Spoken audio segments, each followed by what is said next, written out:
County Executive. This is 2 o'clock, or slightly after 2 o'clock on Wednesday, April 29th, and we're here for our daily update on the status of the coronavirus outbreak in Westchester County. I am not in my usual location in White Plains. I'm here in the rotunda of City Hall in the city of Peekskill, a northernmost city in Westchester County. Earlier this afternoon, I was with legislators Catherine Borgia and Colin Smith. And we were able to deliver a number of masks that were donated by Hanes Brands Incorporated to Peekskill for the delivery to various people in the community. This generous donation is being used to help make all of us a little safer when we're out in the community, masks that protect us from each other and the possibility of getting the spread of the coronavirus. Previously, we were in Ossining with Ossining Town Supervisor Dan Levenberg and Ossining Village Mayor Victoria Garrity to do the same in Ossining. Over the course of the last couple of days, we've done the same programs with Legislator Catherine Parker in Rice City, Washmont Village, and Mamaroneck Town, with Legislator Nancy Barr in the villages of Rybrook and Portchester, and tomorrow we're scheduled to be with Legislator Margaret Kunzio in the town of Mount Pleasant, the village of Pleasantville. This distribution of goods, these masks, are just one part of our strategy to try to help reduce the spread of the coronavirus here in Westchester County. It would not be possible without the generosity of Hanes Brands Incorporated. You may know them as apparel makers, underwear, undershirts, and other items. Also, the work of the state of New York in helping to channel a certain amount of this donation to Westchester. All of the communities of Westchester County benefit from this donation, from Yonkers to North Salem, and from Peekskill here down to Pelham. But we're happy to do some of the deliveries in person and to help show that the county is trying to be a good partner to our villages, our towns, and our cities. Today, we also want to thank Deputy Mayor Vivian McKenzie for being with us here today, and also City Manager Andrew Stewart, making the space available. They, under the leadership of Mayor Andre Rainey here at Peekskill, have really been very helpful in working with the county on these issues. Today is unfortunately a very grim milestone in our coronavirus battle. We've worked very hard to flatten the curve. I'll go over some of the statistics in a second. But last night, overnight, we lost our 1,000th Westchester resident. We actually have fatalities now totaling 1,006. The rate of fatality has slowed in the last number of days. Quite a few less people each night, but still the loss of people that are important to us, valuable to us as family, friends, and as neighbors. We're here to talk about what we're doing to fight the virus. We're here to talk about how we deal with the economic problems, what our strategies are to help reopen the society, and at the same time, provide proper public health.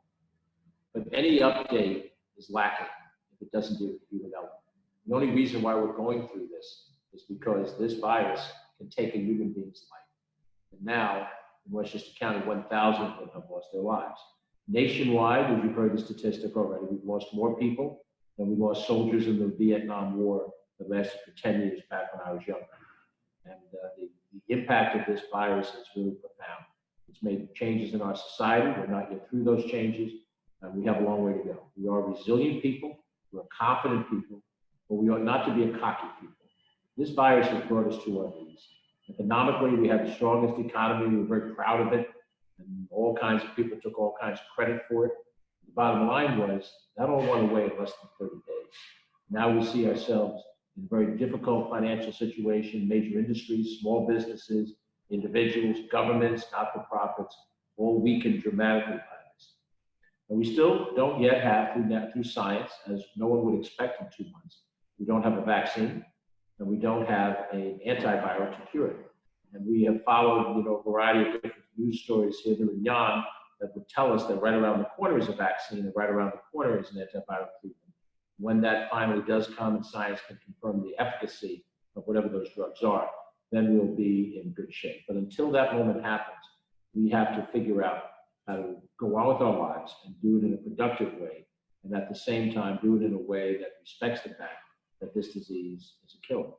And for the 1,000 families affected, 1,000 neighbors, 1,000 children and brothers and spouses of these people that we've lost, we have deep sympathy, deep empathy. Some of them are friends of mine. Some of them are people I got to see in an everyday context, and I'll never see them again. And that is where we begin any of our discussions about the coronavirus, that this is something that puts a gash in our lives that can't be replaced. We will work through this. We will come back again as a society, but we won't get back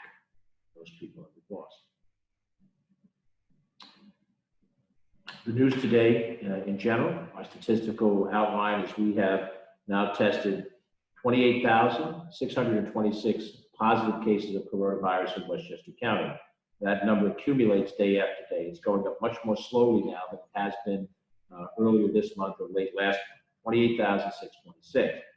20,900 of those, almost 21,000 of those people have cleared the 2-week waiting period. So the number of active cases that we have as of today is 7,679 individuals. That is less active cases today than we had in the last week of March. And that is definitely a sign that we're not just flattening the curve, but we're starting the slow descent down from the curve. 7,600 cases, active cases, is still quite a lot of cases. And they're not easily resolved in a day. If it takes 2 weeks to get through them, to make sure that a person is healthy, and since you don't have an antiviral to give them, to treat them, it is time and the healthy antibodies that does the trick. But it is encouraging to see that. It's also encouraging to know that we are down to 861 people that are hospitalized. It's a lower number than it has been in the last few weeks. At our high point, we were about 1,200 people hospitalized. Down to 861 is a good number. You saw the earlier interview that we did with Catherine Cullen, who is the Chief Nursing Officer of Northern Westchester Hospital. She talked in terms about some light at the end of the tunnel in dealing with this issue at her hospital. Every hospital treats people within their region of Westchester, and some are more pressed than others. But we still have had sufficient beds, sufficient PPE, sufficient professionals to help deal with this, and sufficient ventilators, all of which we thank the state government and where appropriately the federal government for providing those resources, which we in a county, a town, or village could not provide on our own. We also want to highlight that our testing, number of people tested, is over 90,000. In fact, it's almost 91,000 people. 90,987 individuals, Westchester County residents, have been tested for coronavirus. That is a percentage rate that is above 9% of the general population. If you assume Westchester is a little less than 1 million people, 91,000 people represents above 9%, just below 10% of the number of people tested. That number is very high compared to many jurisdictions in the country, and the highest percentage in New York State. If we had 100% testing, then we would know exactly who was positive, who wasn't. We could isolate those that are positive for 2 weeks necessary, and we would have cleared the virus as much as possible. But since we don't have universal testing, we do as much as we can, and we are gratified that in Westchester, we have reached that high point of testing. Right now, we have a number of testing centers up around the county. There are more coming. We'll try to give you a complete list tomorrow. We know, obviously, the Glen Island facility, Westchester Medical Center, St. John's, St. Joseph's in Yonkers, the Neighborhood Health Center in Mount Vernon. There have been sites as well that have opened up, Decision One sites in a couple of different towns that are coming, and there are more to follow. What's particularly helpful is that Westchester County is working now with the Westchester Medical Center with a joint antibody testing. That's a different type of test that tests to see if you have in your system the antibodies that are needed to fight this disease. And if you do, this allows for those individuals to donate blood plasma that might help in treating those patients who are ill. It also gives some degree of confidence that the individuals that have COVID and can come through this process can come through and be healthy as we go forward. We're going to target testing county and municipal workforce, those that are in essential positions, first responder positions. We're looking to make sure that all of our EMS, fire department personnel, police department personnel, and health workers are tested, and then open it up to more general population testing. This is consistent with the governor's priorities as he has outlined them in the efforts to go from New York pause to New York forward. And we want to work on a regional basis with the governor and with our colleagues in government and other locations, and across the dotted lines of Connecticut and New Jersey to help us go back in the right direction. The antibody testing for first responders is good news. It's a step forward, and it's one that you'll hear more about in days to come as we move forward. We have a responsibility and a direct challenge to help people who have food insecurity, those that do not know how they're going to be able to feed themselves and their family. The New York State Food Bank Association numbers have jumped dramatically in terms of demand, well over what we have under normal circumstances. And over normal circumstances, there is need that exists all over the county. Feeding Westchester has taken on a tremendous responsibility along these lines. We salute the organization, all of the different food bank centers that exist around Westchester County to try to deal with this. This will become a greater issue. We are hearing that there will be some network shortages in the food business. We don't know exactly what they will be. Some of it is due to hoarding. Some of it is due to some production issues you've read about. Some of the meat processing plants that have a high percentage of workers that come down with COVID, and they're not able to function in the way that they would normally because so many of their workers are compromised. But our efforts to help that process, making sure the food is available for everyone to get us through this, is one of our upcoming tasks. We're not out of important tasks that we have yet to accomplish, even if the numbers are starting to come down. I'll mention again, as I have almost every other day, that our economic development team is working with small businesses to apply for the Paycheck Protection Program, for the Economic Injury Disaster Loan Program, EIDL. And both of those two programs are complicated. We want the small business people of Westchester County to have the assistance. We've identified volunteers who are properly trained to help them take those efforts and to go forward with it. We're very concerned in a community standpoint about social distancing and making sure that people have the proper personal protective equipment on whenever they go out of the house. We have identified now through the governor's outline and our health professionals all across the nation have said that we need to have masks on when we're out in public. Obviously, I don't have a mask on for this presentation. I'm more than socially distanced from the people that are helping to set up this presentation. But it's a necessity now for us to put a mask in our pocket, carry it around, wear it when we're in the close quarters with other people, and do everything we can to show social distancing, at least a 6-foot buffer between us and other individuals outside of our immediate family, the people that we live with at home, who obviously are part of our nuclear unit, whatever that might be. We are applying those standards through our county police and our parks department, wherever we have external programs in Westchester County. Many of our programs have been canceled. Many of our programs are not able to be conducted because we know that we can't have social distancing in some of those programs. And as we look forward, we've talked about this most every day, there are a number of programs and things that we value very highly that we will not be able to conduct until and unless we get through this contagion at a certain level of comfort, which we are not at yet. We always have a series of ethnic festivals. They usually begin in June. At Kensico Dam Plaza, a couple of them are held at the Ridge Road Park in Greenwood. We are putting those events on hold until we know whether or not we're going to be able to conduct them or not. They are events in which people get in close quarters, they enjoy music, they enjoy dance, they enjoy food, and they're really wonderful events. And they have almost every ethnicity under the sun that has these programs on a regular basis throughout the spring, summer, and early fall season. We will try to maintain them if we get through a reasonable amount of this contagion, pick them up maybe in the midsummer if that's possible, and into the early fall if that's possible. But for right now, those are the kind of events that will be on hold. The Westchester County Center has been turned over to the state for use as a backup hospital facility, so that is not available for any of the gatherings that normally would be held at the county center. They often host many of the high school graduations, college graduations this time of year. All those graduations now are being transitioned into different types of settings. Some virtual graduations, some are being postponed until the late summer, midsummer, if the local districts think that they can possibly do that and still have a graduating class that parents available for. We have lost, obviously, the use of Glen Island Park, which is a wonderful park down in the southeast corner of our county. It is one of our 2 Long Island Sound beaches that we have within the county's inventory. There are other beaches that are owned by municipalities, but all the beaches are closed by state gubernatorial executive order. But in this case, Glen Island is closed because we're using that as a testing site across the board. And we've talked already in prior conversations, I need not repeat where we are with our pools and our beaches. On the other hand, last weekend we reopened 2 of our golf courses, Mohansick Golf Course in Yorktown and Hudson Hills Golf Course in Austin.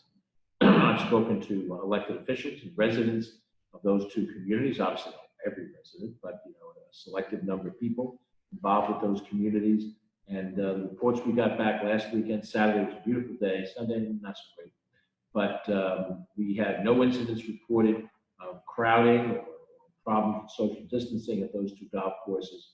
We consider that a good sign. I think it shows that our prudent policies of keeping some things open, closing some things, and the ones that we keep open, that we apply new ways of laying them out logistically to maintain social distancing, that is the intelligent policy. There are voices out there that want us to open up everything right away.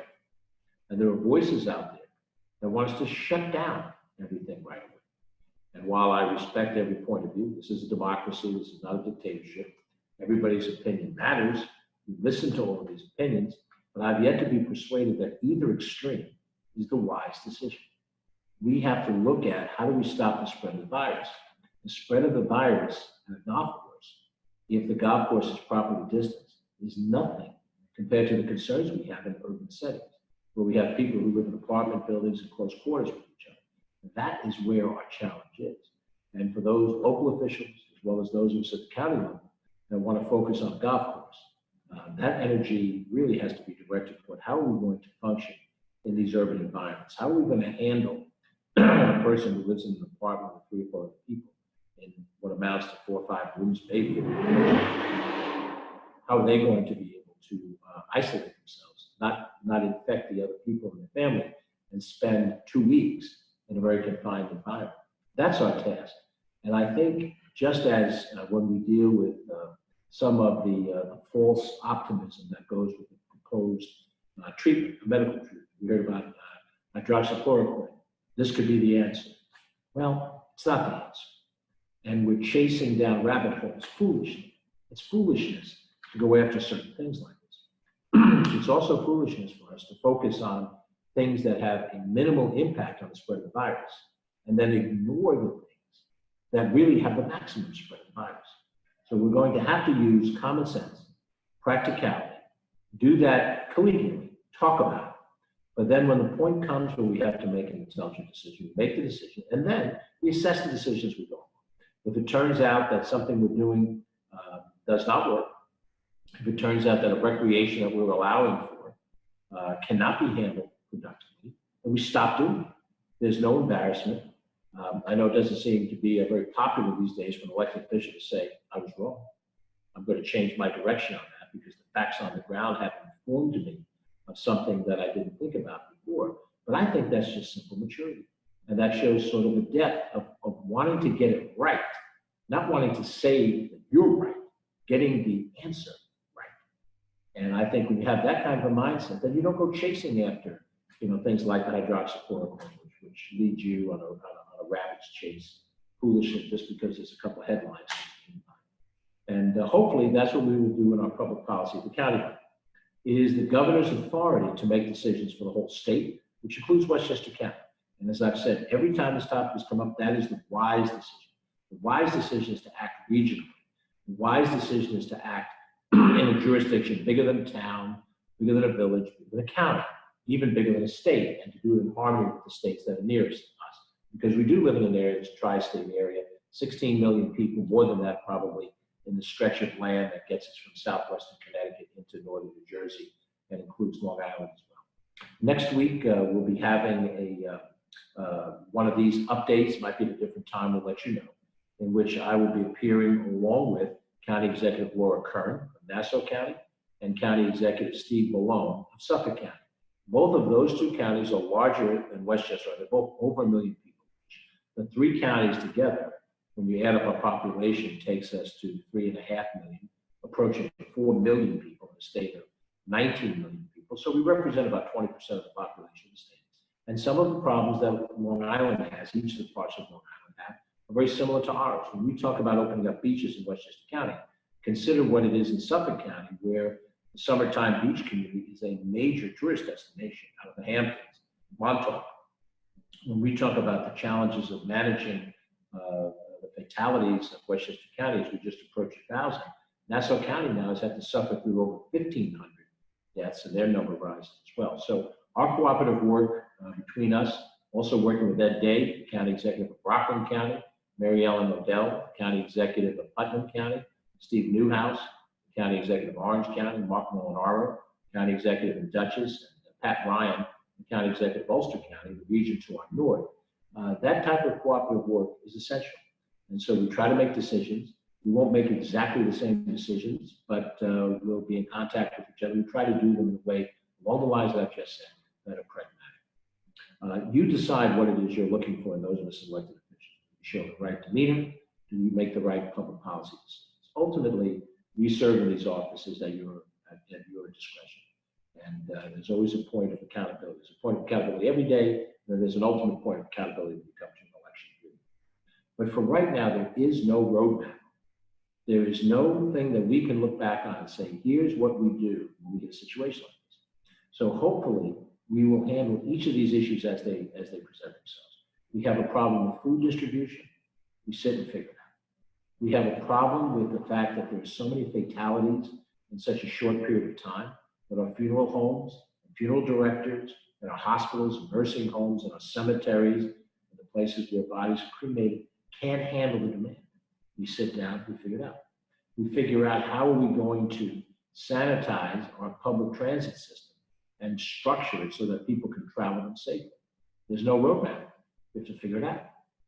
And in case after case, issue after issue, element of element, all of these things lay over the top of what were already issues that we had to deal with. How are we progressing on Memorial Field? How are we doing on the census? Are we making progress with the New Rochelle Family Court project? These are issues for another day. We don't have a daily update of county government that people listen to, the mundane issues. What makes this an important communication mechanism is because we're in the middle of a pandemic and our lives are dramatically changed.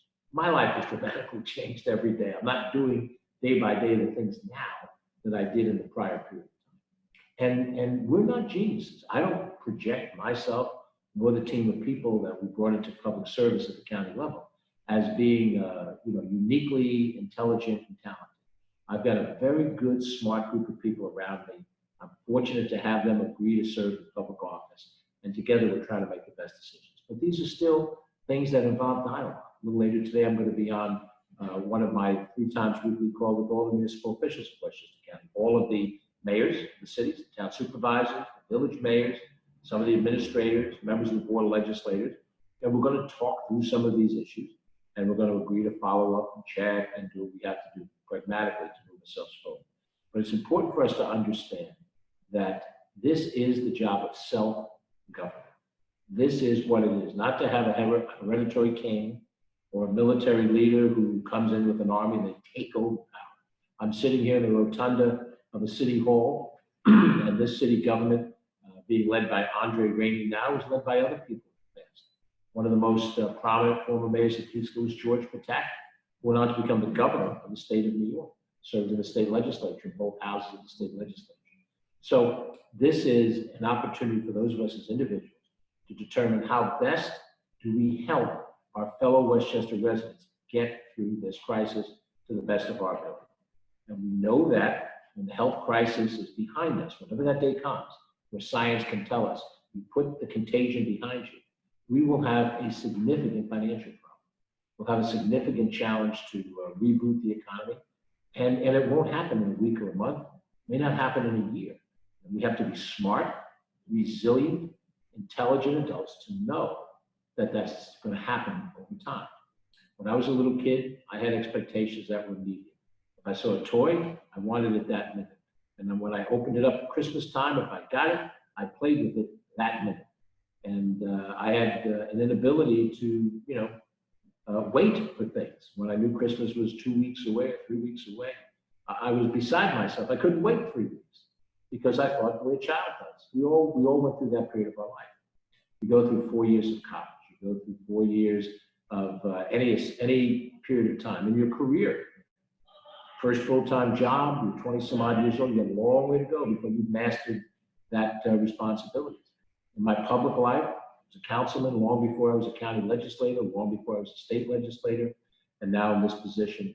Each one of those positions informs you, but you have to show patience and diligence, a degree of sacrifice, and a good dollop of humbleness that tells us that we are working through this together. We will find our way out of this together, and we'll do it day by day by day, each of the cities. So our update today has some elements of things that are important.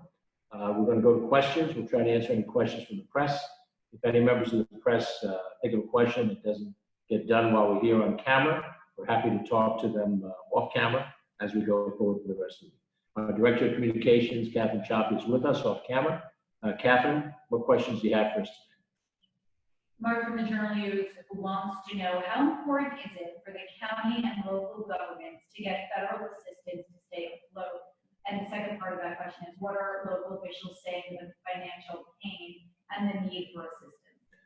Well, I think all of our local governments, every village, town, city, the county government, the state government here, and I suspect in any of the states that have been really hard hit by this virus, where we have shut down significant portions, if not all of the government, we are all facing a financial gap the size of which we've never seen in recent years, if at all. I don't know what the Great Depression looked like back in the day. We lose significant amount of sales tax revenue, which is about equal to our property tax revenue stream. We lose in county government hotel tax revenue. Hotels and travel has stopped, functioning stopped. We have much less activity in the buying and selling of houses or refinancing mortgages. Our mortgage refinance fees have stopped. We have made our bus system free in order to accommodate protection of the driver and the passengers. We lose a revenue stream. We lose a revenue stream from not opening up our parks on time, charging full rate, and for having the restaurants and our golf courses open, which are revenues for us, for the people that we contract out. We don't run them ourselves, but the people we contract to need to make a certain amount of money in order to make the payments to the county. All of that stuff. If we weren't to open Playland, there's millions of dollars of revenue we get. So every government, ours is one example, every government is affected dramatically by the loss of revenue. And we also have additional costs. We're spending significant costs in our Department of Health, significant costs in our Department of Emergency Services, and those costs are beyond the level of what was budgeted in this year's budget. We've taken a few actions, as we mentioned before, that begin the process of dealing with it, but at some point in time, to answer the question directly, I think every single government will find that they have a significant budget gap, This, within the year, they can't fill it with taxes, property taxes, because we've levied our property taxes already. Those were done in November, December, when we finalized town budgets, most of the city budgets and the county budgets, all of which operate in the calendar. So we all have a gap of different measures. I've heard $7 billion in Greenberg, $2 billion in the village of Mamaroneck. Our number in revenue gap, we think, would be anywhere from 100 to 150 million, and the external numbers push it a little bit further, maybe 90 to 160. As far as getting federal assistance, I think it's a necessity for us. Now, I follow, like everybody else does, the rhetoric out of Washington. I'll tell you what I have noticed. At the local level in Westchester County, Democrats and Republicans have worked very well together. County board legislators in the various towns where you have Town A as a Republican leader, Town B as a Democratic leader, the spirit and willingness of cooperation has been there. That does not mean that we agree on every issue, and the two-party system and the fact that with each party has different points of view is part of what democracy is. And I wouldn't want to suppress that dialogue and debate. But in general, we've been able to work across those dotted lines of party affiliation and ideology, differences in ideology as well. There are outliers in each party, particularly the adherents of the parties, the very far edges of each party, that don't want compromise and they don't want dialogue. They want to impose a certain vision that they have for the world on the rest of us. And to some extent, that exists in the dialogue of politics at our level, but not as much at all in the people who perform our tasks. I don't see that in Washington, D.C.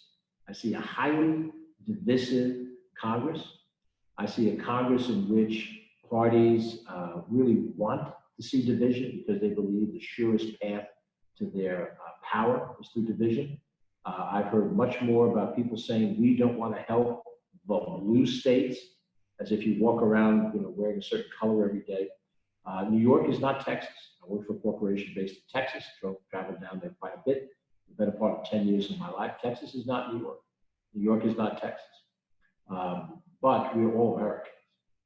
When the call came to respond to Hurricane Harvey that devastated Houston, which is right outside of where I was when I traveled, I heard no New York elected official say, we're not going to help Texas. I didn't hear when the various hurricanes devastate Florida, which is an annual process down there. Hurricane Andrew being the worst of all of them a number of years ago, but every year. I didn't hear any New Yorker tell me, no, we're not going to help Florida. They're a red state. They don't vote for the candidate that I vote. We view ourselves as Americans with a common destiny. So I find this extremely un-American when I hear someone talk about we're not going to help a blue state because the blue state has problems. We structure our local services around the expectations and the needs of our area. Not everybody agrees with this. There are people who find that they don't want the local services, they want lower taxation. That's a philosophy. We have a debate. There are parts of the country where that is exactly the political philosophy. There are other parts of the country that are not part of the political philosophy. But we're going to need assistance from the federal government in the same way that we as New Yorkers have paid into the federal government every year more money than we as a state take out of it. And whereas we as individuals, when we have good economic years, we don't sit there and say, well, we have this obligation to the federal government. What are we going to get back? How much of this is going to go to help somebody in Mississippi? How much of this is going to help somebody in Utah? Those are red states. You don't think that. I don't think that. And when I hear that kind of rhetoric coming out of Washington, I know it's a presidential year, and I know that there's a certain trafficking in divisiveness. We need financial help. The village of Mamaroneck needs it, the town of Greenburgh needs it, the city of White Plains will need it, the county of Westchester will need it, and so will the county of Rockland, and so will the county of Nassau, and New York State will need it, and Connecticut will need it, and California will need it, and I suspect if you scratch below the surface, Ohio, and I had lived in Ohio for a couple of years, which is right now a solidly red state, Ohio's going to need it. And Governor DeWine, who's a former United States Senator, who is doing a very good job in running Ohio, and is a Republican, has a Republican legislature, there's a lot of conservative things in that state. They're going to need that help. And for a senator from Kentucky to tell the governor of Ohio, we'd rather you go bankrupt, that's a disgrace. That's a disgrace. And I understand there's two political parties on that. But that's not what we're looking for. We're in trouble. We need a helping hand. We've been there for other parts of the country. They need a helping hand. Yes, in fact, we do need a helping hand. We will need it. And we'll look to the federal government. And we look for that help on the basis of people we're helping. We're not looking for strings attached. We're not looking for you to make us be something like you want us to be. We are who we are. We're part of the United States. We contribute to the whole. We don't expect to impose New York mindset on South Carolina. We don't expect South Carolina to impose a South Carolinian mindset into New York. And we will try to be Americans together to the best of our ability. Are there any other questions? Very good. Well, you've all been very gracious, and we hopefully will be with you tomorrow, 11 o'clock in the morning, for another Facebook Live interview. You can go onto our Facebook page, Westchester County Government, and if you are a junkie for these things, I'm not sure who would be. My dear mother was alive, she probably would be. But you'll be able to look at all the different interviews that we've had. Ken Jenkins has been doing, our Deputy County Executive, doing some of these interviews now. I did Jan Fisher earlier this week, last week Michael Volk, and then of course these 2 o'clock updates. The news gets pretty old from day to day, so by tomorrow there'll be another new report. But if you're so inclined, 11 o'clock tomorrow morning, Facebook Live, 2 o'clock, another one of these coronavirus updates. Information is available online from the New York State Tracker, the New York State Department of Health. You can get statistics there if that's important to you. And of course, for our friends in the press, we're happy to give any other additional information. Thank you to the City of Peekskill for letting us use this beautiful rotunda to stage today's briefing, and we'll see you tomorrow. Have a good day. Stay safe.